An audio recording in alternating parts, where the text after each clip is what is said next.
podcast, the only anime podcast that's recording a lot later than usual. I'm your host, English. Mike, just Mike, gotta get out of that bad habit.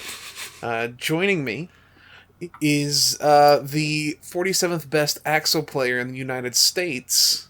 That would be Sudoku FGC. Greetings, sheeple of Shibuya. And alongside this weeb-ass video gamer, I have a based card game enjoyer and manga reader, Tiduidu. It's 3 a.m. Let's record a fucking podcast. Let's go. Jeez. Yeah, 3 a.m. podcast. I'm dying already. We're dying inside slowly. But before we start, there are some things that need to be cleared up. Primarily, we are going to... Sorry, my brain's a little fried.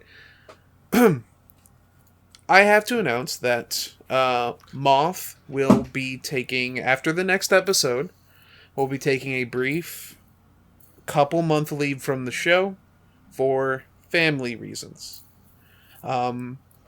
If you want to know more, you can ask him yourself. Feel free to get in contact with him on Twitter or on our Discord server.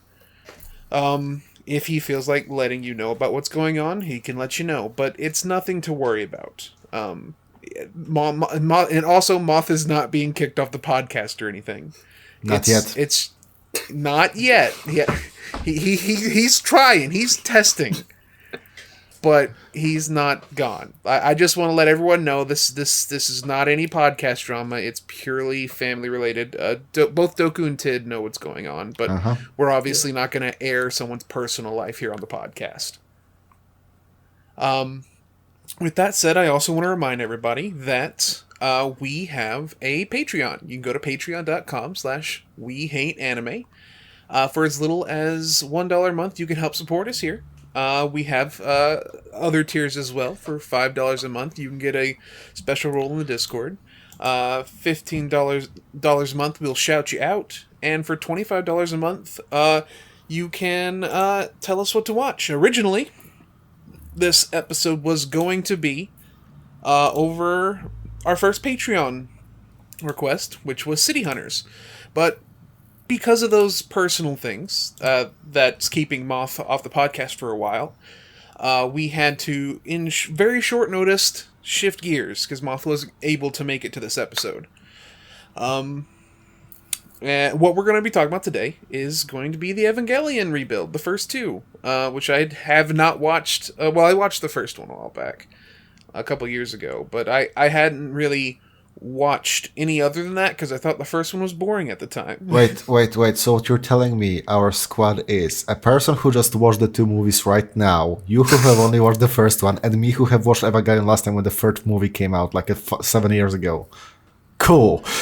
Well, no, I watched the first two now. I prepared. I watched them with my girlfriend. That's right, everybody. Mike's joining the wife, guys. I got a girlfriend, and she's listening to the podcast right now. That's right, you motherfuckers. I have a girlfriend who listens to my niche internet web show. Congrats, buddy. One step closer to being a libertarian. Like, Frog is very happy in a relationship too. This is just a full wife guy podcast. Holy shit. Yeah, Hell yeah. We're getting there. Give me a couple years and I'll pop the question to good old Nicole. That's right. That's a joke. Nicole, you're hearing this now. We've already joked about it though, so it's not weird. All right, guys.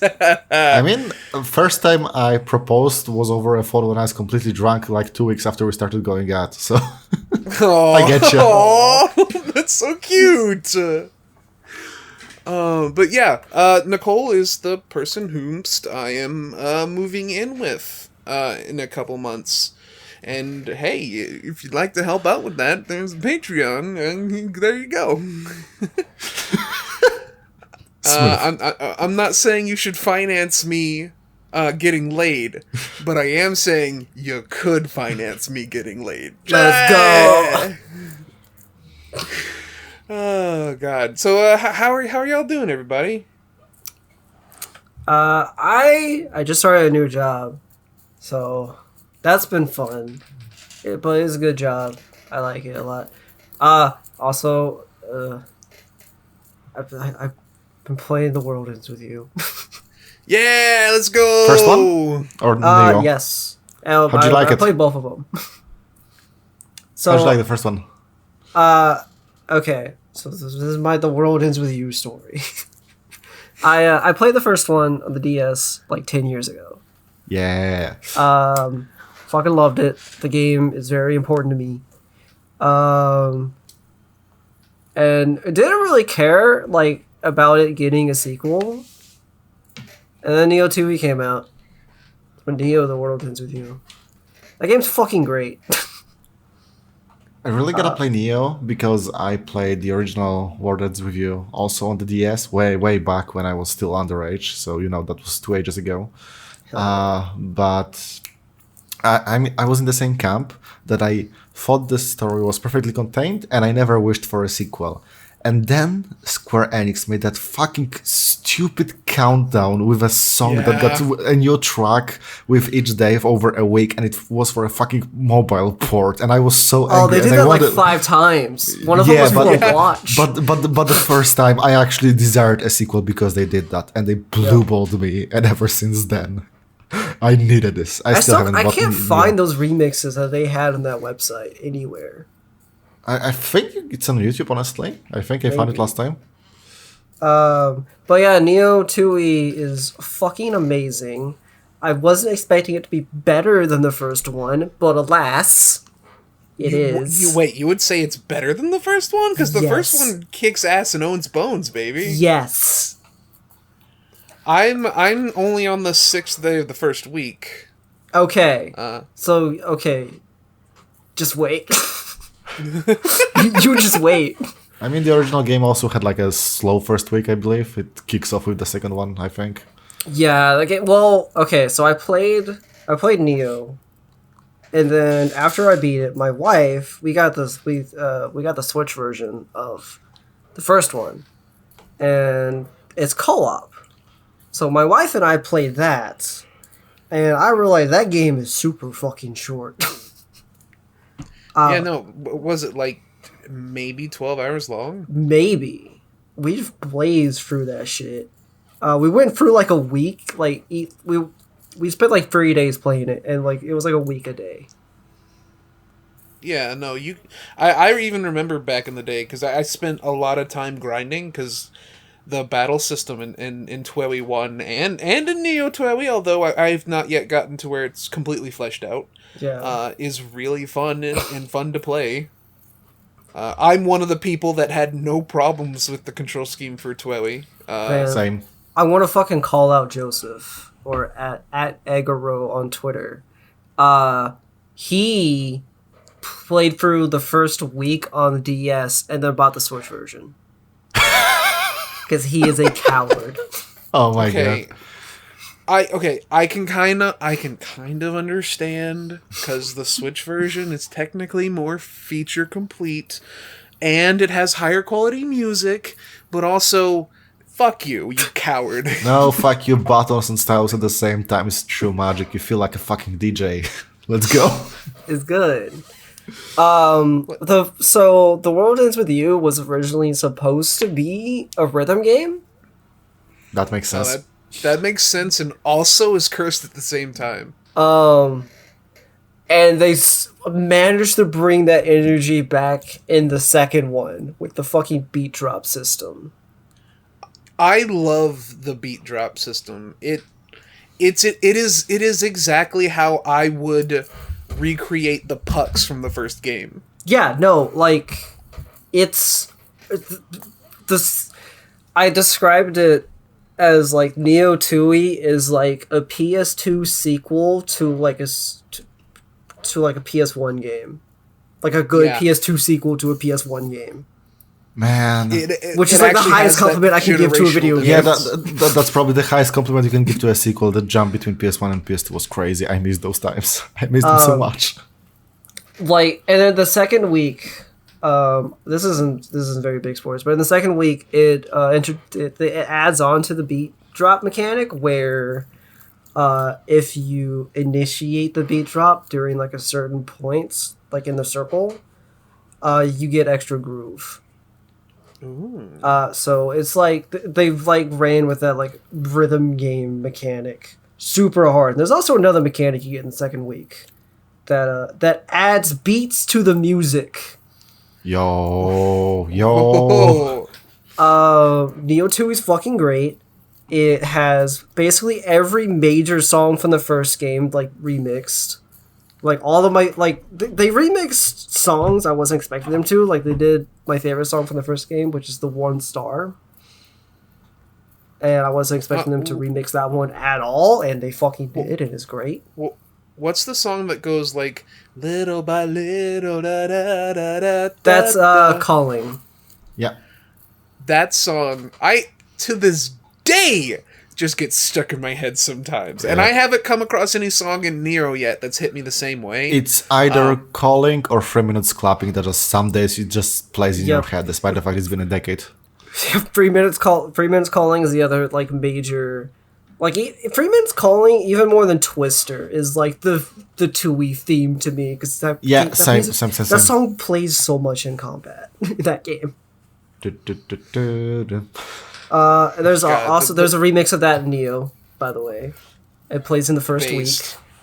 The music style, everything about The World Ends With You and Neo The World Ends With You is so like amazing.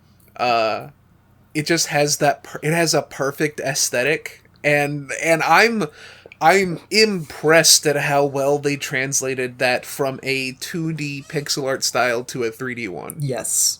It's I think it's a perfect like encapsulation, the music of this like feeling like a teenager, but then people get mad when people also talk like teenagers. So what do I know? Yeah. It's pretty sus. People get so mad about Japanese people translating a game because the entire localization team was like all Japanese names.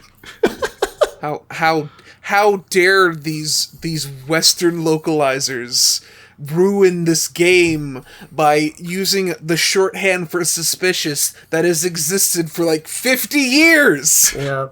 But Neo 2 is fucking great. There's not a single weak character in that game. Even the like dumbass annoying character that like you think the fucking Fret.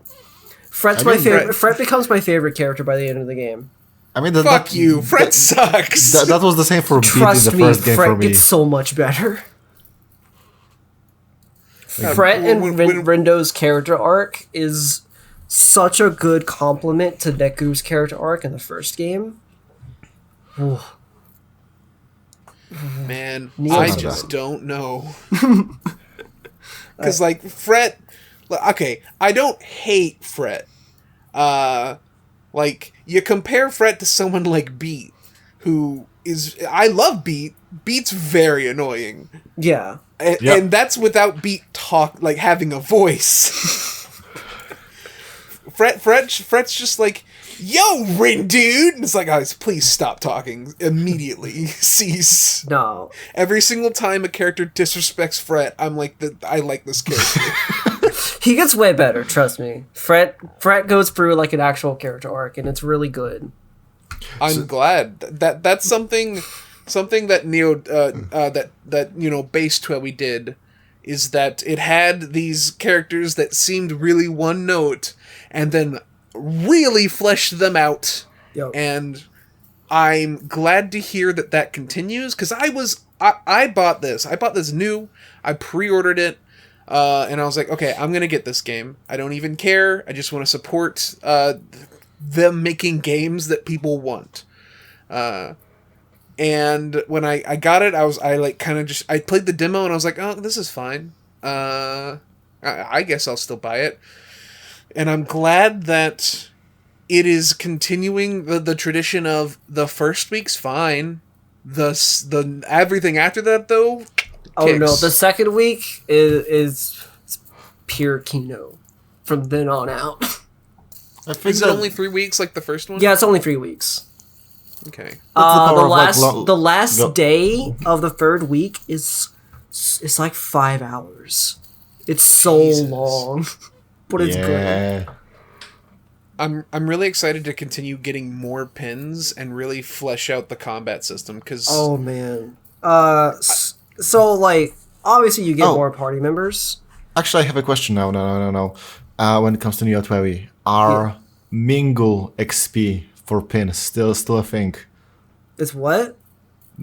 Because back on the DS there was like three methods of getting XP for your pins, and it was fighting, having your DS turned off, and then there was mingle, which means you turn the Wi-Fi on, and if you passed anyone else, it got XP, which meant I never got that because I live in fucking Poland and nobody has a DS.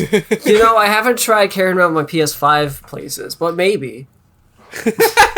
I mean, with online, that's fine, I suppose. I don't. It's not a thing. that would be cool if you're just fucking walking around with the old PS5 hooked up to your back. ready for a Strive game at any time. Yup. What's with all these young people carrying air conditioners around? I don't get it. Global hooming. Minami Moto is the funniest JRPG party member I've ever seen. I'm so glad they brought back Minamimoto. I love Minamimoto. Minamimoto, the goat, the king, the based, the coolest character from the first game, comes back and like, I don't know if you're familiar with the extra content from the phone version / the version on Switch of the original game. Nope, I did not play that shit. He's back because of a character that you probably know at this point. I'm sure the story actually tells you because otherwise they tell who why would he know? comes back or how he comes back. He comes God, back he's because so Math is cool. That's the only reason he needs. Mathematics. Absolutely fucking. I love a dude who's just like, yeah, I'll fucking kill you with the power of pi, you Zeta bitch. Like so he good. just shows up at the. He's not even officially part of the team. He just shows up at the start of each day, says some math shit, and then leaves at the end of the day, and no one understands what the fuck he just did. And he doesn't even participate in the story. They'll just be like talking to each other, and they'll be like, I don't know what to do next. And then he'll just come in with this megaphone. Hey, you assholes! We gotta go over here now. I Comes love in, him drops math so much. formulas, refuses to elaborate, leaves. It's super great that the Fujoshi character that's in your party has a crush on him because he looks vaguely like a person from a dating sim. Listen, can you blame her? Can you blame her? Yeah, let's honestly. I didn't want to hear it from you straight. I'm not straight. Yeah, I was talking about the actual straight. that's me. That's the token straight. But still, if I was a Fujoshi, man, yeah, I get that. Yeah. I get it on a conceptual level. Every returning character's design just looks like 10 times better. I haven't seen Neku come back yet, but I've seen what he looks like because they fucking plastered him all over the fucking Cover? In the hoodie? Yeah, Yeah, he's on the cover. Right? Why would you do that? It's clearly supposed to be a surprise. Everyone in the game will just occasionally hint that he exists, and it's like, oh, okay, cool. And then just you just see any pre-release material, and you're like, oh, Neku's here. Okay. Yeah. Mike, I mean, I'm not going to that's say shit, but I just need you to play more of the game. that's a big issue with like game fine. marketing in general. Trust me. Because like in System Shock 2, also for example, it's supposed to be a big twist that the villain from the first game returns, but she's literally the cover. So Yeah. a big surprise, thanks. Like the two main Reaper characters who are in the first game just look so much better in Neo. That's hard to say because they were both hot as shit in the first one. Yeah, well, I mean, if I think you've gotten to day 6. I think you've met them already. Yeah, The I've met Lollipop Man one and of them. Pink hair lady. I forget their names. The one dude, I forget their names too. That's because I'm bad with names. The Yeah. one dude has basically the same design. No, it is different. It is different. He's wearing a different vest. Speaking of design, He's are wearing the like a guns still vest hair now. Before dryers? he was wearing like a hoodie, and his hair is like more messy, so he looks hotter. Yeah, speaking of hair, are the guns still hair dryers? Are the guns still? I don't remember that. No, there's like Okay. no guns in this one. Oh, shame. Because the design in the original toy was just like a fucking hairdryer. Yeah, it looks Killed me every time. It looks so funny. It looks like a paint roller. Man, And that's even in the anime too. Even in the anime, they use the paint roller guns. Oh man, I have to watch that. Yep. The anime is really bad, but also fun. I mean, I just actu- expect fan service. So yeah. Yeah, it's fine. I think I watched all of it.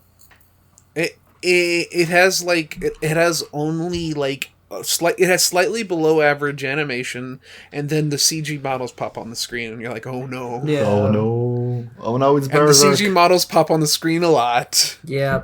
Well, I mean the CG in with like the noise it looks fine. See that I feel the opposite. I think the CG with the characters looks fine, and the CG with the noise, they look like low quality PS2 models. So Also, on brand. In replaying the first game, I think the ending of the anime is a little better. Yeah, they add some stuff. I believe they added some stuff from the re-release. Okay. Well, that's nice. I've never played the re-release actually, but I kind of know what they are about vaguely. Well, they didn't go full, as far as I understand, they didn't go full force with adding that shit, so there's not randomly an extra day in an alternate universe. Yeah, no, they didn't do that. They basically what they did. They added more lines between, like during like the like, because in the original game, slight the world ends with your spoilers. It is like 15 years old. Yeah, but it's like a niche game. There's a lot of people who haven't played it. It's older than should, just one though. person in our audience. But so there's at the end of the game, there's like a standoff between two characters, and one of them just shoots the other, and then that's kind of like then there's like there's like Rudeku wakes up as Shibuya Crossing, and the ending happens. In the anime, they have like Neku like actually just like drops the gun and says like I trust you, and it's like I like that. I like that a little bit more. Okay then. I didn't actually end up. So I was before the World Ends With You, Neo the World Ends With You came out. I was like, I have to do something to remember what happened in this game. Yeah, no, I didn't remember was a shit. child. I was watching the anime. I was like, oh yeah, oh okay. I was like, what? I know there's a twist at the end of the first week. I don't remember what it is. I remember watching it. I didn't end up finishing it, but by the time I got to where I was, I started remembering everything, because I have a recall based memory where I will forget everything, but the second I start being reminded, it all pops into my head. Yeah. I remember putting Neku in a dress. Now I remember the entire plot. Good. Yes, exactly. I forgot how great all the twists in The World Ends With You are. Yes, they're so good. The plot really surprised me with how good it was, because all I expected was aesthetics, but I got so much more. Yep. It's a crime, honestly. You get the best soundtrack in video games ever. But the second one soundtrack is the best soundtrack in any video game. Okay, Free. I like the soundtrack in the second one so far. I don't know how I feel about like there's two songs right now that will just play in the world, and one of them's that like kind of butt rap one. And I don't know how I feel about the butt rap song. That's because you're old. Yeah. No, like other weeks they add more songs. And they keep adding more songs in the combat and shit. Because they add Breaking Free in the second week, and that song is that's the best song in the soundtrack. Man, Do not look at the lyrics because it's spoilers, but it's good. I was actually gonna play some earlier today, but I took a little nap. That's fair. Fuck I you. was a sleepy boy. But Fuck you. play The World Ends With You games. These games are very important. They're very special. Yeah, Like- they're great. I can't wait. Nicole has never played The World Ends With You. Yo! She What? could. I know, right? It's so incredibly Nicole Core. Yeah, she would love it. I'm waiting for the takes from her on that because when she gets excited for stuff, I get excited for stuff all over again, and that's Yeah. nice. Oh, same. Oh, okay. I'm not gonna turn this into me gushing about my girlfriend. Not gonna do it. Not gonna. But Hey man, when guys, she do you know I have a girlfriend? when she's really fucking cute when she hyperfixates. I'm just saying. Yeah. Anyway, Tid, I believe you have read some manga today. Yeah, well, in reverse chronological order since I last came on the show. Started reading 20th Century Boys today, which is a manga by Urasawa, same author as Monster. And boy, does this shit fucking slap, 50 chapters in so far. Like, you liked Monster, you like this shit. It's like the exact same twist structure, but on a bit of a bigger scale and higher level. Aside from that, I started watching Mushishi, which is also great. Also fucking slaps. I watched Perfect Blue, which I think is my favorite movie of all time right now after watching this. And also, Library of Ruina had a full official release on Steam and Xbox. And it turns out I have monopoly on the reviews of that game on YouTube because suddenly my video has like 10k views. So, good 2 months for me. And I also got a job. Fucking nice! I'm so happy for you, dude. That video kicks ass. Thank you. There's also a new one on City Builders, which is much lower key. Yeah, I haven't watched that yet because I have no history with City Builders. But I was going to today while playing 12B, but I took a nap. Well done. But I will watch that, I promise. Because thank your you, my videos friend. are really great. The pipeline is coming strong right now, but I need to actually play the games to talk about. The only manga I've watched a little bit of the Monster anime back when I was a kid and didn't have any taste, so I didn't like it. The only manga by that author or that mangaka that I've read any of is Billy Bat. Billy Bat Which is a I giant read the egg. entire first volume of. Billy Bat is insane. Yeah, sure Are- is. I'm aware of it is, but I've never read it. But I seen panels basically. So, okay. Basically, I don't know what the full deal is, because I didn't, keep reading it yet, but I've been meaning to restart it and go back to it. Billy Bat, conceptually, Doku, I want you to imagine, what if Mickey Mouse orchestrated the Mickey Mouse is the fictional character, orchestrated the assassination of John F. Kennedy. Oh, it's like Scoop and Shag. Yeah, it's Fuck you. That's pretty on brand for Urasawa. For those unaware listening, actually maybe I should explain. 20th Century Boy is a thriller manga where you have a bunch of characters as kids in the 60s, and then they're all grown up at the end of the 20th century, basically. And suddenly there's this cult that is gathering people that is using the same symbol that they drew as children that only a handful of people should know about, because it was their special call sign as kids when they made stories about saving the world and shit. And they want to figure out what the fuck happened, who is this? Which is great. I've read a little bit of that, and I've been meaning to go back to it more, just because there's the way this dude writes. There is an entire in Billy Bat. There are 3 or 4 chapters of Billy Bat that are a Billy Bat comic, because the main character is a comic writer, not a mangaka, a comic writer. Mm-hmm. And so the 3 of the chapters are just him doing the story, and then when he gets to the end of that little arc, he pulls back and is like, man, I just wrote that, and he goes outside for a cigarette. It's so the way this dude writes is so fucking sick. He's just and if you don't know about Monster, I have not watched it yet. Do it. Outside of the kid stuff, I've not read it yet. Monster is insane. Monster is really good, and Urasawa has 2 strengths when it comes to both his writing and his art style. With his writing, It's that he knows very well what to tell, what not to tell, and where to put a twist. Because every time you expect something to be very standard because of the build-up, it turns out to be actually be something else.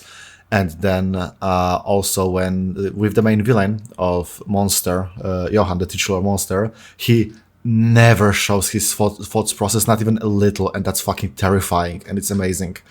But also, when it comes to art, Urasawa is a fucking master when it comes to drawing faces. And in Monster, that shows up a lot. Like, everyone looks unique. Everyone, he has a very unique art style. You recognize everyone, and that series has like 50 characters. But 20th Century Boys has a hand over that, let's say, because it is on a span of like 50 years, and a lot of characters grow up and grow old, and they change throughout the time.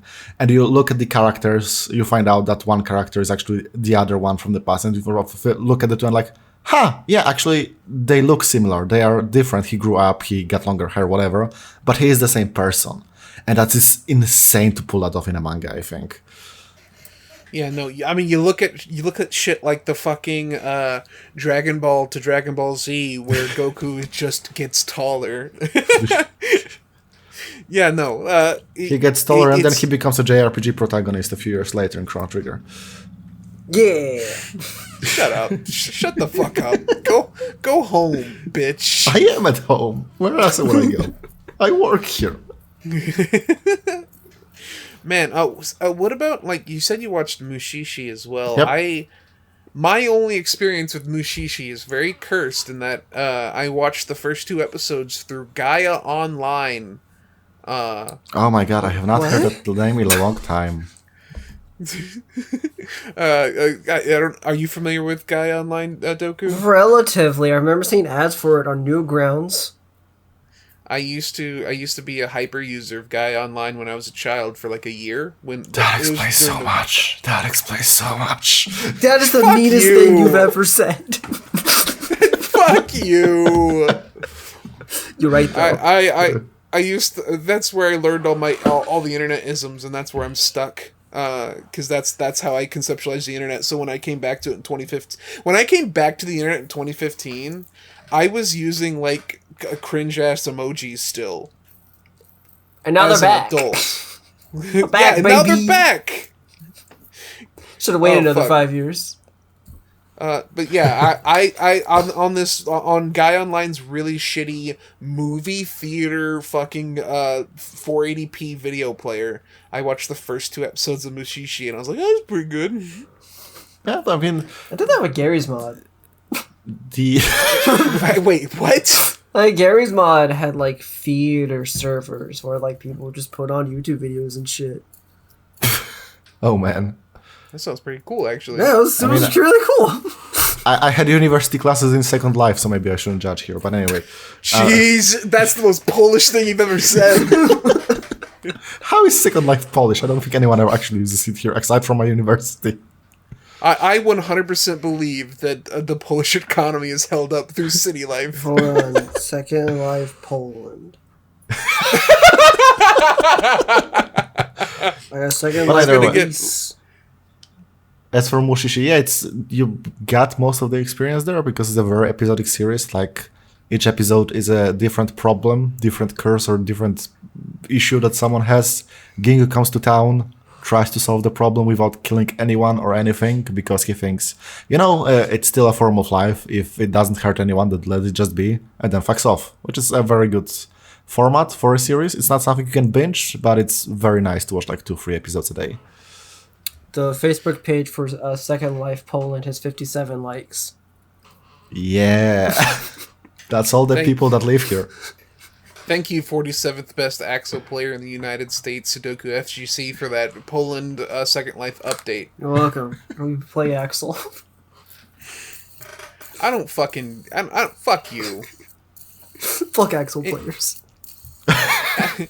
fuck Axel players. All my homies main Ramthael. No, fuck her too.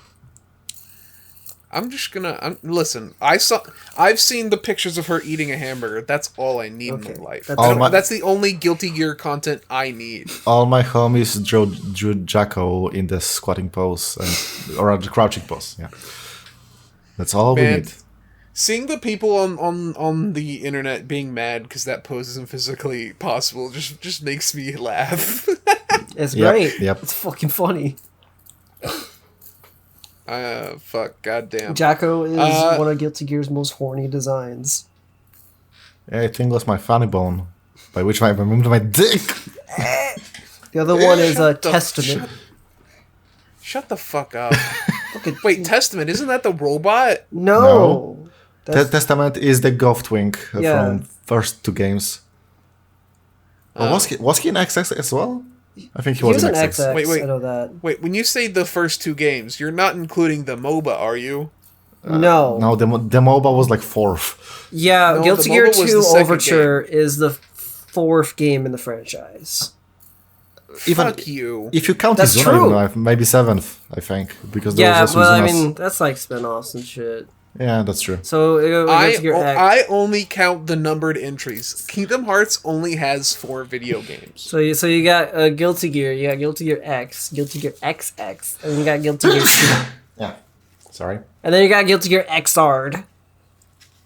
And now you have Guilty Gear Strive, which is stylized as like Guilty Gear 4. I don't care. The only thing I care about is that there's a mod to make Jacko's tits bigger. Hell yeah. You don't need that. Or do you? I do. Wonk. I see Mike once again took up the Moth's mantle and is giving us Moth takes right out the gate. There we go. There's 30 no minutes. moth. There's no moth take to be like. Sometimes you want some milky. Yes, it is. That is the most moth take. What do you mean? That's the Moth core.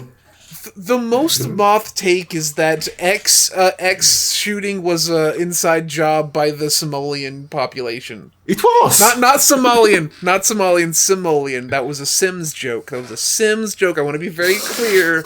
I'm not trying to say that Moth thinks the Somalis are causing any. Anyway, guys, this week we watched the first 2 Evangelion rebuild films, Yeah. 1.11 and 2.2. Speak of yourself. I watched them in high school. Yep, except for fucking Tidu, because Yay. Tid's a fucking I was asshole. fucking killing myself trying to watch these movies. Literally, the reason we're recording late is because Doku was like, "I'm gonna do it," and I was like, "Yeah!" Because just watching the first one would have been boring, because the first one might as well just be the first couple episodes of Evangelion, except with a lot of fucking hinting at what's coming. Except fighting the galactic square is much more interesting because it changes shapes. I'm glad that fight was like such a huge focus of the movie because it's really cool. Yeah. Yeah, Ramiel is the best angel, probably my favorite. Although the 2.22 angels kind of like kick ass. Yeah, they're really good. Doku for reference, everybody. Here's everyone's Evangelion knowledge. Tid. Have you watched the other 2 movies in the rebuild series, Tid? I have watched it up to 3.0. I was supposed to watch the final one a few days ago, but I tapped out because I was tired, unfortunately. I have watched all of the original anime, End of Evangelion. I read the manga. That's it. Okay, but did you read the Slice of Life manga where they're high school students and they Yes. Yeah, that's the one. That one's canon, by Yep. the way. Of course it is. That's the happy ending. That's what we all wanted. And Doku's very first. This is actually fucked up. Doku's first introduction to Evangelion. This is not are these true, first what? 2. What? I thought you said you hadn't watched fucking Eva before. I haven't watched the rebuilds. Oh God! I thought you were coming in completely clean. No, I watched the original series. That would be so fucked when, up. like right after the third movie came out, or it was right before the third movie came out. I watched the whole series. That was like 10 years ago. I watched the series. I watched End of Evangelion, and that's it. I just fucking imagine Doku never having watched Evangelion, just watches the first rebuild and like, oh yeah, it's cool fights with like kaiju monsters with giant robots, and then suddenly there's Kaworu on the moon. And it's like, huh? Huh? Honestly, what? that's not too far off because I don't remember shit that happened in Ava. I forgot the robot was his mom. Well, these movies will not allow you to forget that. like there's a moment in the second rebuild film where Shinji's just chilling in the cockpit and he's like, "Wow, I feel so safe inside this Eva. I wonder why." Yeah, I remember. There's another Dub, shot. He says it's like. It smells like my. It reminds me of my mom. Yeah. Yeah. He says it smells like his mom. It's like you never what? What? There's also a really funny line in the second film where Shinji's having like a justifiable temper tantrum at the prospect of killing one of his friends. Yep. And he says to his dad, "I want you to lose someone you love and see how you feel about it." I was like Shinji, it's your mom and his wife. What are you talking about? You never loved her like I did, Dad. Fuck you. But anyway, I want to be very clear, even though we there were some spoilers we just laid out. Don't watch these movies if your experience with Evangelion is nothing. yeah, Yeah. don't do it. But also, and this is the fucked up part. It's like Final Fantasy VII. All the like character like motivations and shit, like all the like important details are still monologued at you very obnoxiously in these films. Like in 2.22, there's just a section where Asuka's putting on her new sexy plug suit. To which I had to say to Nicole, who watched these with me, I have to remind myself that she's 16, so I do not get horny thoughts. Hey, look, it's not my fault that I grew older, but they didn't. I watched Evangelion when I was 15. It's okay. It's fine. That makes it okay, The entire time we were watching, like every single time the camera lingered on Asuka doing something sexy, the fucking Nicole just went, "Jesus Christ!" Oh yeah, no, I remember the original series is still like they sexualize her a lot in the original series. Yep. So it's not like it's something it's new. It's pretty clear that Anno has a type, and it's Asuka Langley. Yep. Which is funny. No, it's not. Because quite recently he came out and said that He's gay. No, the new girl from 2.2 onwards, Mari, is actually based on his wife. So if you want to know about her, you should learn more about his wife. Base. That explains why she's the coolest character in Eva so far. Yes. She's really cool. That's my terminal hot take. People hated Mari when these rebuilds were first coming out. What? Mari kicks ass. She's great. She's pretty cool. Like the first, like, granted, she's very much like Mary Sue, but you're not watching the rebuild films because you want to get like a good story. You're watching them because they're fun. Yeah. You're watching them because it's Evangelion and you cannot escape. No. Hey. This was also my first time watching them, but I don't think we've really ever, with you two, talked about Evangelion really. So I just want to, what are your, not your experiences, because we already went over that, but like, what's your opinion on Evangelion as a whole? Manga is better. Wait, isn't the only manga the one that's a slice of life? No, there's a manga adaptation. Of there the series. was like a full manga adaptation because Evangelion is an anime original story, which expands on characters quite a lot. There's a lot of more quiet moments because they didn't have to force the like one apostle an episode format. There's only 12 of them. They actually cut out some of the more lame ones. And Kaworu actually appears like 3 angels before, so he gets much more time, screen time, and spends more time with Shinji, and it's great. And his final scenes are actually tragic, so I like the manga much more. But at the end, you should still watch End of Evangelion because it's better as an ending. Yeah, and don't do the insane thing that people on the internet were telling you to do for like 15 years, which is watch all the way up to like episode 23. Watch half of End of Evangelion. Watch episode 24 and 25, and then watch the rest of End of Evangelion. Honestly, it's still better than the take that you should skip the last 2 episodes. These people are Philistines. No, just watch the fucking series like a normal human being, and then watch End of Evangelion like a normal human being.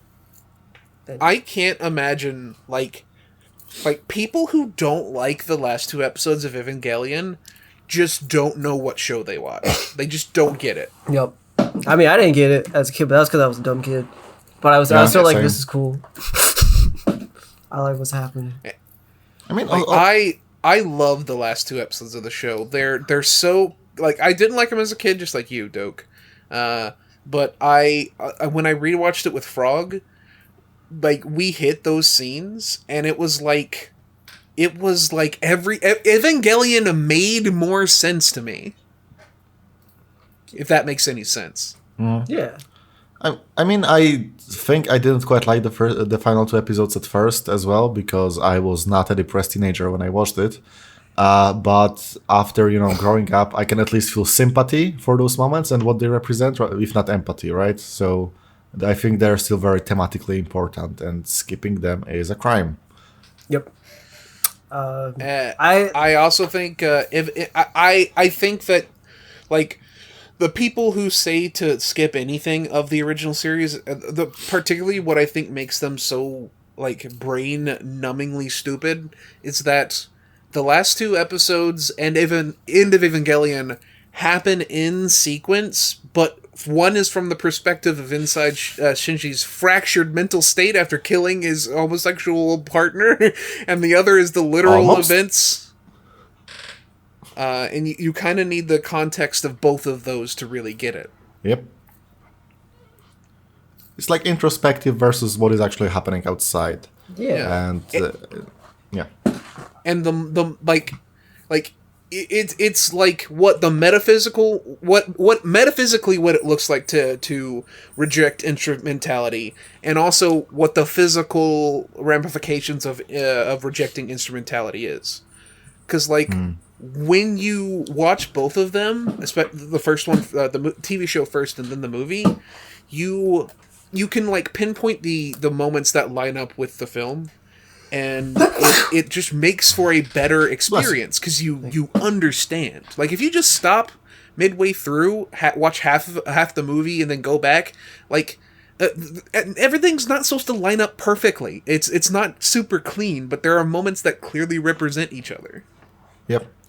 Also, one hot take I have about Evangelion, which is I think a lot of Westerners have, is that I really disliked the religious imagery at first because I thought it's going to be much deeper than it actually is, and I was disappointed. But then I learned it's also a reference to shit like Ultraman, and now I respect it again. Yeah. The religious elements of Evangelion look cool, and that's all it needs to do. Yeah, that's true. But when I was 15, I expected a deep meaning in everything. So when I was like young and I watched Evangelion, I thought it was so deep that there were crosses in the show. and then as an adult this morning watching 2.2, when they're transporting the 5th Eva suit, and they're just transporting on a cross for no reason, I fucking said to Nicole, hey, how should we transport this fucking weapon of mass destruction? Should we do it in a carrier like we did in the beginning of the film? Oh, I know. Let's crucify it. Yeah. Examples of subtle symbolism in fiction. Oh man, if you guys want to talk about subtle, we can talk about how unsubtle these rebuild films are. Jesus Christ! Yeah. They've been mothified. Yes, exactly! Moth is gonna watch these rebuilds and he's gonna like Evangelion. It sucks! Like, this film, like, there's this fucking... There's so many moments where it will show you some visual symbolism, and then a character will look at the visual symbolism and they'll say, I identify with this. in some way, and then after saying that, like, subtly that they identify with it, they'll be like, wow, it's just like me, and then look at the camera for 3 seconds. It's just like me. Ryan Reynolds is just like me for real. If we think that's bad, it's a good thing we didn't watch the third one, because they literally say, oh yeah, the female characters never aged because it's the curse of the Eva. Jesus fucking Christ, Anno. Oh, So that's restrained, good. please. I need to watch the third one then, because that's really good. Evangelion 3 has one of the gayest scenes in the history of cinema with Shinji and Kaworu. It's great. Face. Yo, are you talking about the piano scene? Yes. I can't. Me and Nicole, we were watching this. She was just watching it so that I could, like, spend time with her and also prepare for the podcast.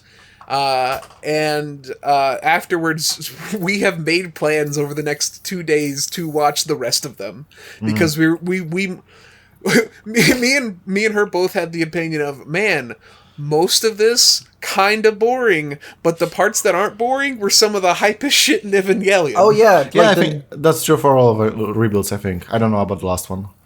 I hear the last one's like I've seen nothing but praise for the last one, so I am excited to see the last two. I'm especially excited because I've seen people who hate the rebuilds who say the last one is really great. Yeah. And, like, I can get why someone would hate the rebuilds. Like, I think back to the really great videos that Demolition D did on the rebuilds, and I'm like, yeah, I get it, because the rebuilds kind of ruin a lot of the characters. Yeah. Like, there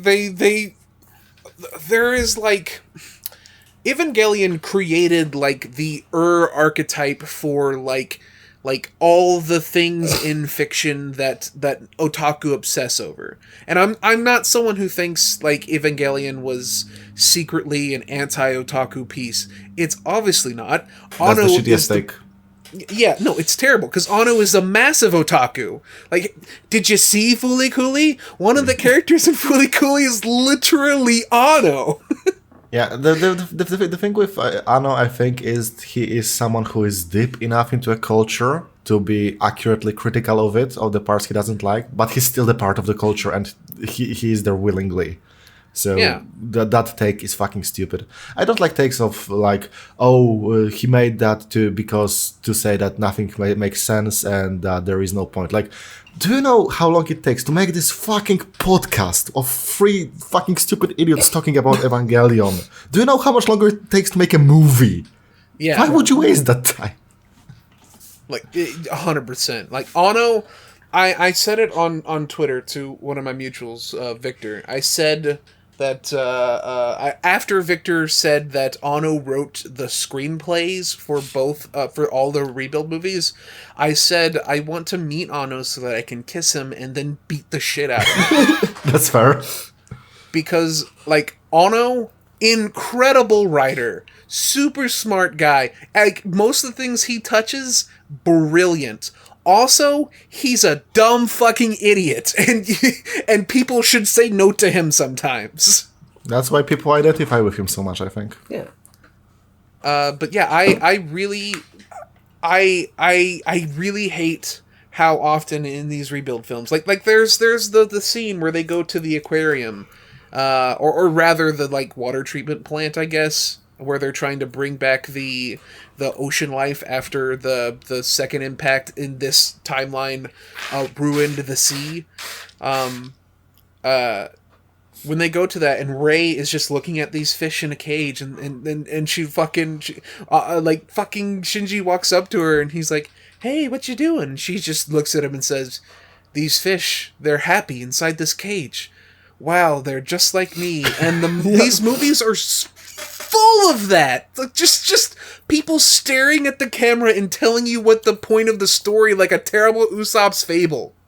I think maybe in part because even the rebuilds right now, the first 2 are very old right now. I think maybe Anno was just sick of people, like, giving way too much meaning to all the shit he did in the original series and still misunderstanding, so he just wanted to be as blunt as possible about his characters. Yeah. You see, I hate when a writer does that. Yeah. I just recently, because I've been reading Homestuck. I'm still talking about Homestuck, baby. You get one. All right. I don't get one. This is my podcast. I get as many as I want. You can go sit in the fucking corner. It's Homestuck time. See you later, guys. Bye.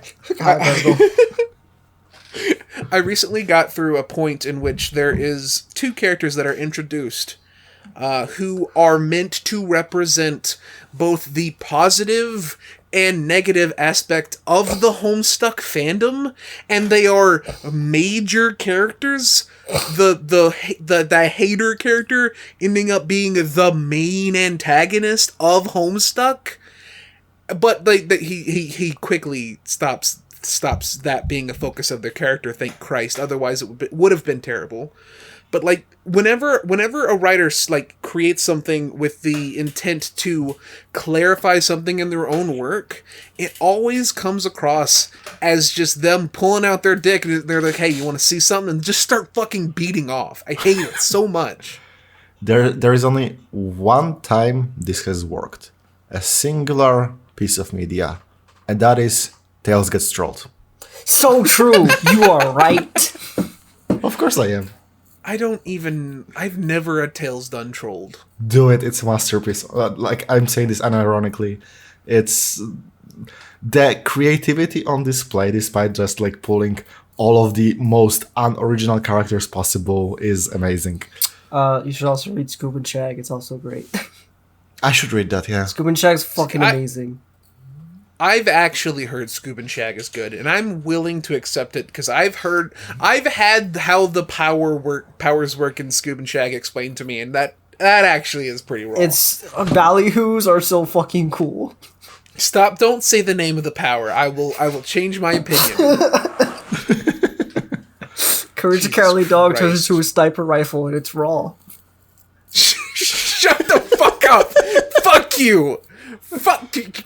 God damn it! Spoilers. What is also very Scoob raw?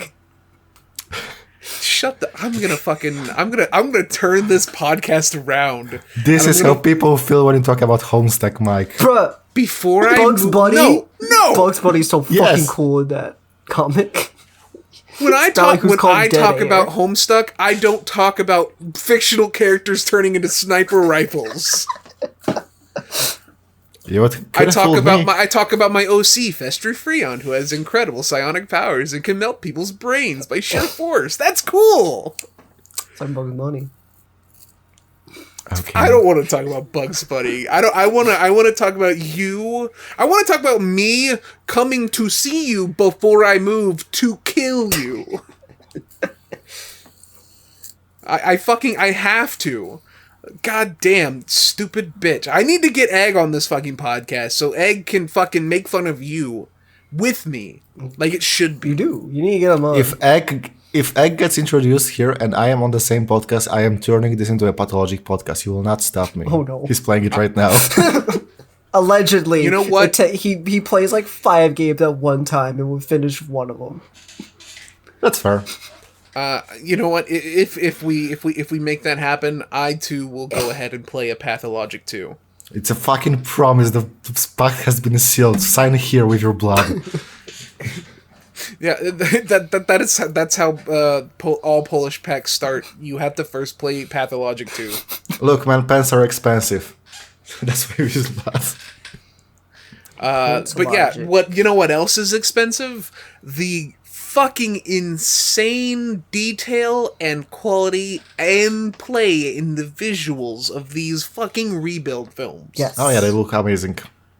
Like, I will shit on the shitty, awful, truncated writing of the rebuild films all damn day.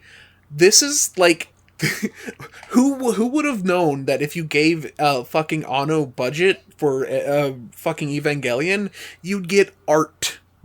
Oh no! Like, even the establishing shots are like there's an establishing shot in the second film, and it's like this shitty 90s anime music, and it's just them showing Tokyo 3 as it's like beginning its day, and it's like, wow, this is the most old anime thing I've ever seen, and I'm totally fucking into it. It's really it's cool. so good.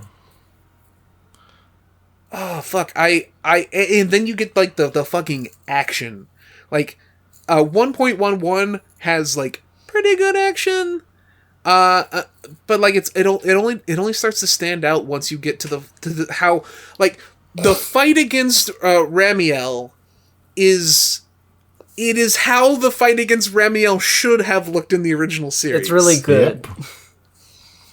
Like it's so kick ass. Like they took Anno took what was already the best angel and made it the even better. And then fucking 2.2 kicks off, and they start introducing all the new angels that are all original, and all of them kick ass! 2.2 in particular, I remember for giving Mari basically a Super Saiyan form for her Evangelion, God, it's which so is called cool. Zabisto Code 666, and it's the coolest fucking shit, and it makes no sense, and I love it. It's so... Dude, when Mari gets into fucking Unit 2, and she literally goes sicko mode. She goes and like Catholic she beast accomplishes very little in the sicko mode. But it's sicko. It's cool. It's fucking raw. Like I want to give a special round of applause to the introduction of Asuka in this film, which is 1,000 times better than her introduction in the original series, where they're fighting this new Ice Eva, who like creates snow like ice crystal platforms as it walks on the water, and like has is basically a clock. And she just fucking appears. Like, she's in a fucking carrier, and she drops. And she just starts doing a motherfucking gunbuster shit. Hell yeah. It's good. Like, she pulls out, like, a goddamn fucking crossbow and starts shooting it. And, like, each of the fucking missiles hit each other. And then she does the goddamn diebuster kick. And fucking kicks each of the missiles into each other like it's goddamn diebuster, and it's fucking and it's like it's so fucking raw, baby. That reminds me, I really gotta watch Gunbuster. Hey, me too. They got a new Blu-ray coming out. Like listen. I need to tell you guys right now. I've been wanting to do a series, do that for the podcast for the longest time, but I know that Gunbuster and Diebuster will be Moth and Frog poison. Nothing about it will be like. I think Frog maybe could vibe with Diebuster, but like it ain't happening with them. I feel like Moth would like Gunbuster. Moth would not like. Gunbuster is slow. Yeah. I thought you were and going to it's say filled with girls. Oh, you're right. Yeah, that's He hates women. that's what I was. forget. I thought you would say that. Yeah, that the main character is a girl, so he would hate it. Yep. Not only is the main character a girl, but there's boob physics. So like 20 minutes of the podcast would be about how much he hates boobs. But he loves You can't boobs. have What are you that. talking No. about? He loves mommy milkies. He doesn't love boobs. It's different. We can't have that. Sorry, they're too Okay, much of no. a coward. They're too You coward. go ahead and say it. I'll say it. Moth's a coward. Moth's a bitch. I have not studied Alaskan biology at school. I don't know what you're talking about. Let's just leave it at that. But I've been dying to do those because they're when I watched those like in 2017, way before the podcast, I had a religious experience with those because I took a week off of work at the time, like a vacation, and I was just gonna work on YouTube stuff, and I sat down to watch those to do YouTube with them, and I was like. After finishing them, I was like, these are too good for my low-level quality to make anything on. I just need to sit on the knowledge that these are fucking amazing. I have I'm down. seen 4 episodes of Gunbuster, and I could not find a download for the last 2 when I watched it. Oh, that's the worst. That's the I worst. couldn't find it That anywhere. sucks. Oh, like you missed the best episodes of Gunbuster. Yeah, no, I did. I was like, wow, like all that slow build up was building to these last 2 episodes. I never fucking saw them. That I can't find anywhere. I can find Like, them now. the They're easy to last- find now, but like, The Man. last episode of Gunbuster is twice the length of a normal episode in a different, like, it was made on actual like film stock, is a higher quality in a different aspect ratio, and it's all in black and white. It's like a fucking fan film ending. It's awesome. base. God, I love fucking. Oh, but okay, but it's actually cool that I gushed about that. Like this is not like pulling away from the Eva rebuilds, because the fucking guys who did Die Buster are the main directors behind fucking the rebuild films. Yeah. What a shock! What a surprise! What a surprise! That's why- because Anno. That's fucking why directed all the Gunbuster. fucking action kicks ass. Yeah, I mean, And- like you may be a detractor from rebuilds all you want, but like the animation quality itself, especially in the fights, as you mentioned, is just mwah. Like I've seen so many fucking AMVs with this shit, and they all deserve It it. looks great. Like original Ava looks great. Yes. Well, like Yeah, this looks so good. These look special. Yeah. Like I They like, completely replicate I've been the shot in the I think it's the first episode of the original series where like Ava 1 goes berserk and like fucking jumps at the screen. They like replicate that Yeah. shot perfectly and it looks so good. with It's the crawling. also- yeah.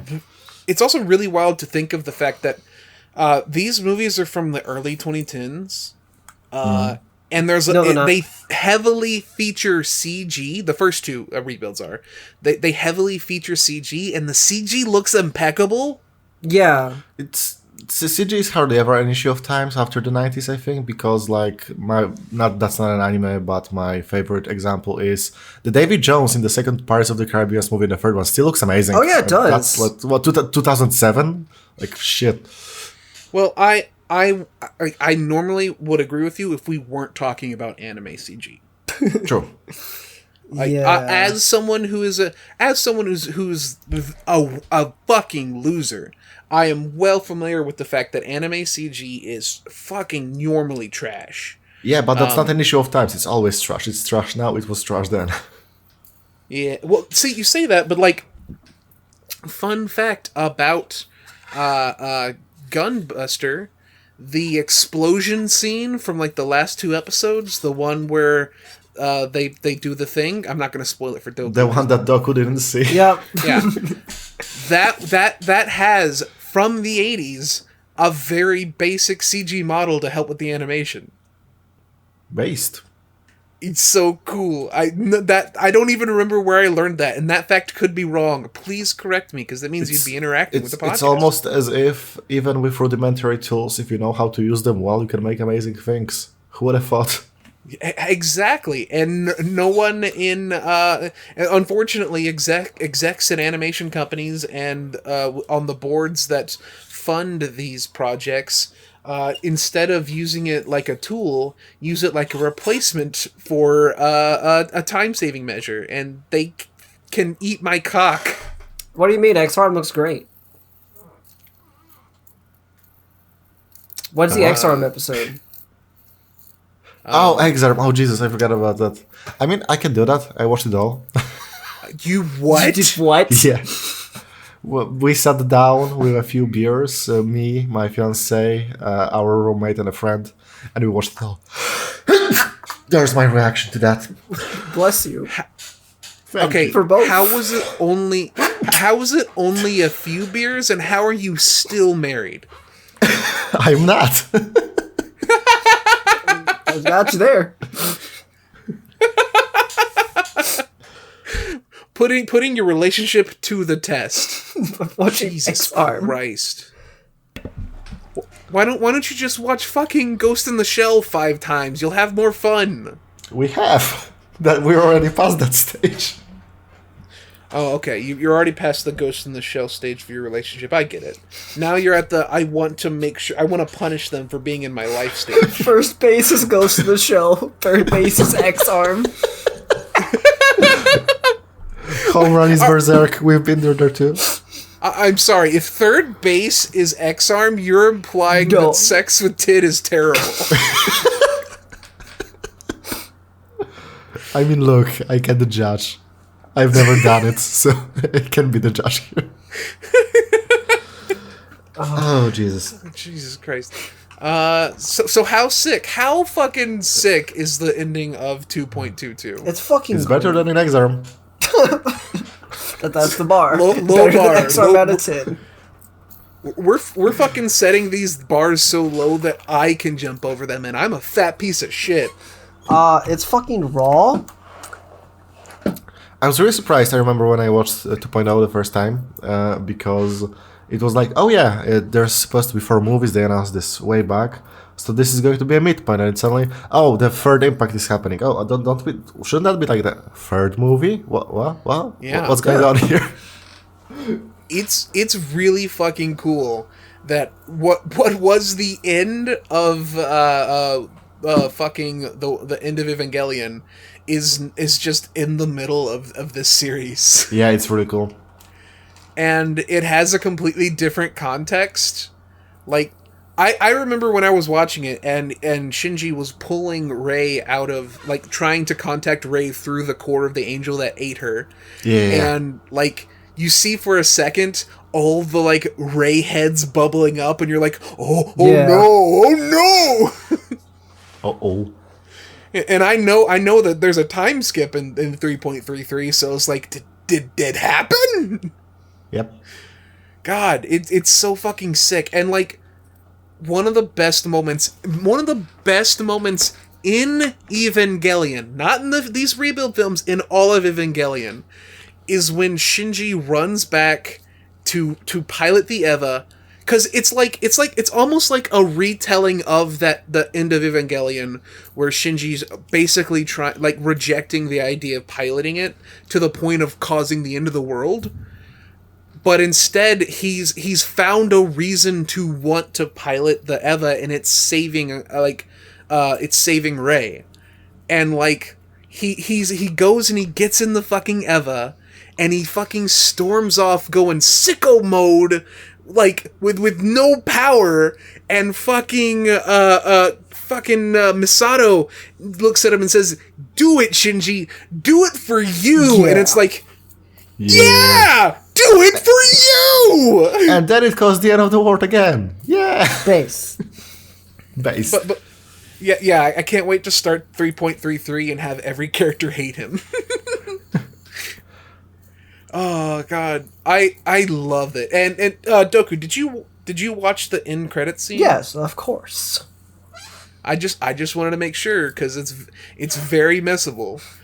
I love how fucking Kaoru comes down from the moon with the not Lance of Longinus, pierces Shinji, and says, "Finally, I'll save you this time." Yup. Wink at camera. Yeah. It's good. Like, it kind of blows my mind that when Demo had when Demolition D, are you guys familiar with Demo? yes. Of course I am. Okay. When Demo hit everyone with the hot take of, yeah, I'm pretty sure these take place in a continuous universe, and it's actually a sequel, a lot of people are like, you dumb bitch. When you see the end of the second film and Kaoru basically winks at the camera and says, "Hey everybody, it's been a while." Yeah. No, they're quite overtly remake quells, like some of the first for anime, I think. Because even from the very first scenes of the rebuild, this is the same shot of the sea, but the water is red now. I wonder why the fuck that is. Yep. Yeah, that is really cool, and the explanation in the movie's a little lame, because it's just that the second impact this time was more severe. And I say it's lame. That's actually cool, but I was hoping that they wouldn't explain that so that I could go yo, what if that's the LCL ocean from the end of Evangelion? What if this is actually working on the same rules as the Devilman universe, and we're gonna get like 20 more Evangelions with different takes and characters. Actually, that would be cool. I want that. But maybe without Anno. Don't overwork the poor man. Yep. No, the next Evangelion piece is going to be a remake of Kari Kano, but it's the Evangelion characters. Yo, based. Have you ever seen have y'all ever seen Kari Kano? No. No? Okay. Kari Kano is a romance anime that Anno worked on. And there's nothing supernatural about it. It's just Anno directed a romance anime. It's you guys should watch Kari Kano. It's like it's got like the direction style of Evangelion, but then it's just a teenage girl having boy drama. It's awesome. It has like the same energy of like the movies M. Night Shyamalan directed before Sixth Sense. They were like comedy. They were like rom-coms. I've seen the screenshots from that. I recognize the girl now that I look at it, but I've never watched it. Maybe I should. It's very good. It doesn't like it's a rom-com adaptation of a manga, so it doesn't really go anywhere. It just spins its wheels. But on the way there of the spinning wheels, it's pretty good watch. I mean, the rims are rolling on their own. That's pretty cool. Yeah. So yeah, I think that is the rebuilds of 1.11 and 2.22. It's really hard to talk about them, I think, even ignoring the fact that I haven't watched them again. Shut the fuck up, too. It's hard to talk about them. Didn't actually watch them for the podcast. Shut up. I watched them 10 years ago. They live in my memory. But it's just that I think these movies are purely visuals, so just conveying that when talking is just like yo, and that's it. Like, the only thing you can say about the story is that it's a bad version of Evangelion. Yep. And if you and like when people say that, like people just assume that okay, then the rebuilds are bad then, because all Evangelion really had was its story, and like that's not all Evangelion ever had, but that's what people remember. Yeah. What the fuck are you talking about? Like Evangelion is animated immaculately for the age, even when the budget started dropping. Oh yeah. Yeah. Those like first few episodes look gorgeous. It's just porn. Yes. And Like, but like, there are so many issues with the writing of the rebuild film. It's the most unsubtle piece of media I've ever watched, and I've watched analysis videos of Evangelion. But like, despite that, everything in these rebuild films that I've watched so far that isn't rehashing Evangelion's story has been some of the best, like, visuals and like action, and even some of the new story beats are all really great. it's good. It's good. It's good. I've never seen a movie so good. So if you guys had to give Evangelion a rating, something we don't do on the podcast, but fuck you, I'm the ringleader today. That's what we do in the second season. What do you mean? We already established that. Yeah, season technically 3 actually, depending on how you want to view it. Woo. Yeah. Woo! Starting with Dark Place. No, we're not doing Dark Place yet. I've already admitted I'll do Dark Place. Yeah, we're doing that. We're not doing it in yet. October. Hope Yes. you guys are excited for the 8 years gap between season 3 and season 4. Woo! Or rather, season 3 plus 1. Hey, yeah, we're gonna do season 4.44. Do not watch this podcast. You cannot watch this podcast. It's audio only.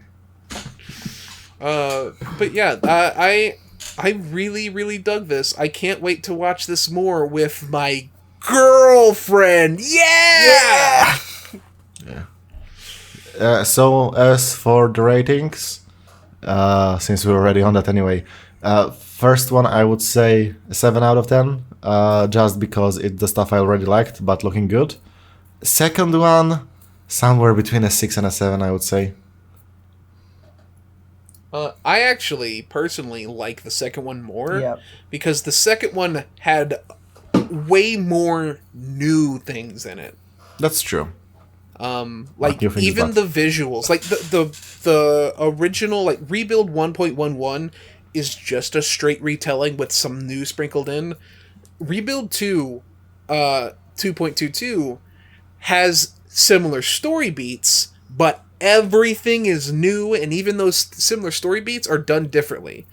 Yeah, their shuffles are really cool. I'll have to admit that. I do think, though, because Rebuild 2.22, when it does the Evil Evangelion storyline, it doesn't have, like, the visceral moment where Shinji's, like, robot-controlled version of Evo Unit 1 attacks the new unit, isn't as visceral and upsetting as the anime did it, so I have to knock off, like, 5 points off that. I'll give the first one like a solid like 5 out of 10, and I'd give the second one like a good. I give it a good 6. It's a fun time. I think I'd give the first one a 6. And then the second one, it's probably an 8. It's like 7.5. I think like my 7.5 biggest like issue soft. here is that from my very flawed perspective, I remember scenes from 1 and 3 the most, but from 2 is just the ending, basically, from what I remember. And that sucks. Yeah. I feel like the biggest moments in both of these first 2 Rebuild films are the endings. Yes. Yeah, definitely. For completely Like the- different reasons. Yeah, no. The first one is just it is the ideal way that the Ramiel fight looks and should look. Like Ramiel's my favorite angel, and like seeing that shit fucking sent me off the chain. Like I've never seen.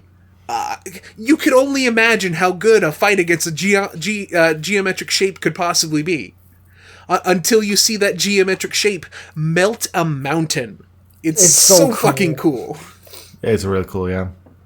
All the audio feedback they added to that, all the shrieking as well, like gave a bit more of an impact to the actions than there was in the original series. I really appreciate that. Was the as well. shrieking new? Yeah. Okay.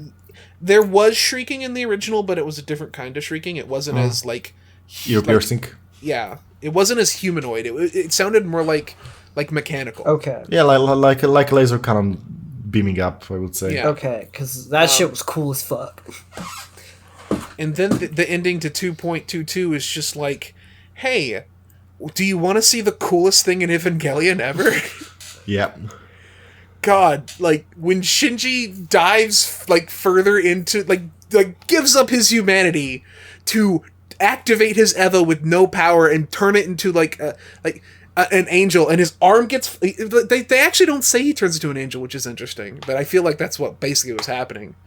And like his arm gets cut off, and he's just like, "Don't care. I'm gonna make an arm out of an AT field," and it's like that's the coolest thing in Evangelion I've ever seen. Because like to be like a pretentious media analysis, like AT fields are like basically supposed to like represent the distance between people, and so he uses the distance, like the thing that separates people, to create a connection to save someone's life. It's like that's the most thematically Evangelion a thing can be. It's so good. There, he created a strand. It's Fuck you. it is the This climax. podcast's over. I'm gonna fucking go to Poland and kill you. It is the climax of You're Anno's welcome. character arc. I'll make you some pierogi. I would love some authentic pierogi. I'm glad that Anno isn't depressed anymore, and that non-depressed Anno can still make art. Man, like the only thing I know about the fourth movie was I was watching Majin Obama talk about it, who is a Excuse me, who? Majin Obama, who is a he's a big FGC guy. He was also the president. Yes. He was talking about this. He lives in Japan, and he saw the fourth movie in theaters, and he was talking about it. He was like, "It. If you know the story of Anno, it makes me personally happy to see him being in a good place in this movie." I've been spoiled on like not how it happens, but basically what happens in the last film, and I'm excited to see what happens. I'm not spoiling it for anyone though. Okay. I'm excited to see it. The only 'Cause, like- spoiler I've seen for the last movie was always has been. That's it. But yeah, I really think if you're an Eva head, you gotta watch the rebuilds, especially now that they're done. Yes. It's been 9 years, but they're done. Yeah. Fucking the last 4.44 was supposed to come out in like 2015. Yep, I remember. I remember that shit. I remember like right before the third one came out, and the hype When I surrounding bought that the one. first rebuild on DVD with Polish subtitles, it actually came out on DVD here. I was in high school. Now I'm 28. The first one came out like 2007. Yeah. Yeah. So Did you guys know that the Evangelion 1.11 DVD and Blu-ray are out of print? Really? Holy shit! I have a white crow on my white raven rather on my shelf. well, If only I can find it. My DVD copy of 1.11 is worth like $150. Jesus. Nice. There If anyone wants to hit me up for that, I will sell it to them because I'm trying to move. yeah. They're all on Amazon Prime Video now. So if you have Yes. that, you can watch it. They announced that when they announced like 2 days before 3.1 plus 1.0 came out, fucking the voice actor for Shinji just like got in a robe and did a Twitter video that was a Ferris Bueller's Day Off reference, where he just like comes out of his bathroom and is like, "What are you doing here?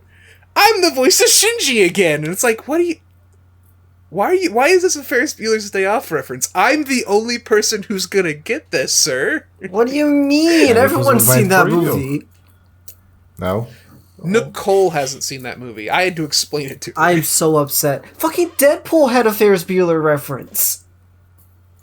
Yeah, it's the exact same. It's Ferris Bueller.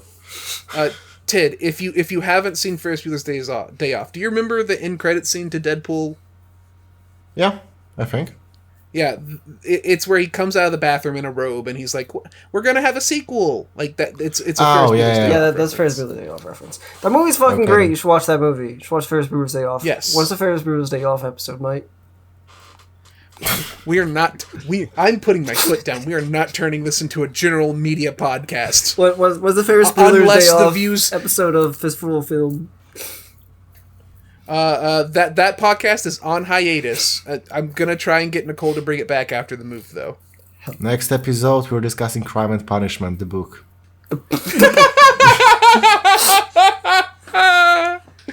No, actually, next episode we are going to do City Hunters, the episode we've been hinting at for like 6 months. Yep. Yeah. You can blame Moth for the delay, although don't be too hard on Moth. Moth's got a lot going on right now. Please don't. The Plus We love is like Moth. threw up in general, I think, so don't be hard on Muff. Yeah. But yeah, this has been the We Hate Anime podcast. I feel this is a pretty good episode, you guys. This is fucking it's good. Yeah. Before we leave, I just got a notice. Lobotomy Corporation is a humble bundle right now. Buy this game, play this game. Thank you. Nice. Yes, Lobotomy Corp, great game. I don't know if I'll ever beat it. That game's hard as shit. Same, yeah. But yeah, thank you everybody for joining us once again this week for a wonderful We Hate Anime podcast. Please join us next time. I love you all, and I love Nicole. Oh. And on that note, let's play the Oraimo music as an outro. Don't follow up I love Nicole with Oraimo music. Don't make me change the ending theme. You Oh, do it God. yourself. She's gonna be listening to this at work, and she's just gonna be like, "I hate you now. Fuck you. We're over." We're over. Bye bye. Oh boy.